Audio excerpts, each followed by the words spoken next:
కాకినాడ జిల్లా పిఠాపురం నియోజకవర్గం Chandurthi national highway సమీపంలో 10 రోజుల క్రితం జరిగిన దారి దోపిడీ ఘటన కేసును పిఠాపురం పోలీసులు ఛేదించారు. ఆధునిక సాంకేతికతను వినియోగించి నిందితులను పట్టుకోవడం జరిగిందని పెద్దాపురానికి చెందిన బంగారు నగల దుకాణదారుడు రౌతు గోవిందును ఈ కేసులో ప్రధాన సూత్రధారిగా గుర్తించినట్లు పోలీసులు తెలిపారు. గొల్లప్రోల్ పోలీస్ స్టేషన్లో ఎస్ఐలు సిబ్బందితో కలిసి Pithapuram CI G Srinivas media సమావేశం ఏర్పాటు చేసి ఈ కేసుకు సంబంధించిన వివరాలు వెల్లడించారు.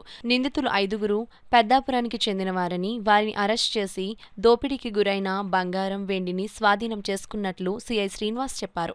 అలాగే నిందితుల నుంచి మొబైల్ ఫోన్లు, 2 మోటార్ సైకిళ్లు సీజ్ చేస్తామని అన్నారు.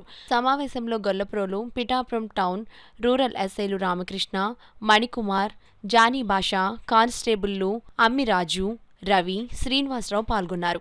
మార్నింగ్ 4:30 ఆ ప్రాంతంలో మేము కస్టడీకి తీసుకుని విచారించిన తర్వాత ఆయనతో పాటుగా అదే షాపులో చేస్తున్నటువంటి ఒక వ్యక్తి వాళ్ళ ఫ్రెండ్స్ సహాయంతో ఈ దారి దోపిడీ చేసినట్టుగా మాకు నిర్ధారణ అవి ఈ సోరీసుతనంతా కూడా ఎవరైతే ఈ పెద్దాపురంలోని మాకు అనుమానం ఉన్నటువంటి వ్యక్తి ఎవరైతే ఉన్నారో రౌతు గోవింద్ ఈ షాపు ఓనర్ చేస్తూ ఆ షాపులో పనిచేస్తున్నటువంటి సాయి ప్రసాద్ ద్వారా వాళ్ళకి సంబంధించినటువంటి ఫ్రెండ్స్ కోన రవిబాబు, విజయ్ కుమార్, శివ, మణికంఠ ఈ 5గురు కలిసి వీళ్ళందరూ కూడా ఈ ఏదైతే మన 216 నుంచి చందుర్తి వెళ్ళేటువంటి రోడ్లో వీళ్ళు ఈ దోపిడీ చేసినటువంటి శృతిని మన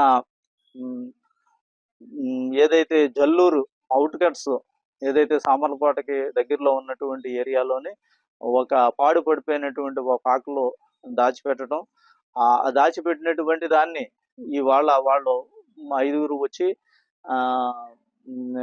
పంచుకునేటప్పుడు అదంతా కూడా వాళ్ళందరినీ కూడా కస్టడీకి తీసుకోవడం జరిగింది. ఈ చోరీ అనేటువంటిది 2 మోటార్ సైకిల్ మీద 5గురు పర్సన్స్ వచ్చి చోరీ సొత్తు సిల్వర్ వచ్చేటప్పటికి 12 కిలోల 500 గ్రాములు, అలాగే గోల్డ్ 51 గ్రాము, 600 రూపాయలు, 60,000 రూపాయలు క్యాష్ ఈ చోరీ చేసినట్టుగా. అంటే ఇందులోని ఈ ఏదైతే రాబరీ అవినటువంటిది ఖచ్చితంగా ఇంటాక్ట్ ప్రాపర్టీ అనేటువంటిది మళ్ళీ రిసీవ్ చేసుకోవడం అనేటువంటిది జరిగింది. ఈ దారి దోపిడీలో వచ్చినటువంటి వీళ్ళ దగ్గర నుంచి 5 సెల్ ఫోన్లు, తర్వాత 2 మోటార్ సైకిళ్ళు కూడా సీజ్ చేసి రిమాండ్ రిపోర్టు తయారు చేసి జ్యుడిషియల్ కస్టడీకి మేజిస్ట్రేట్ గారి ముందు పంపించడం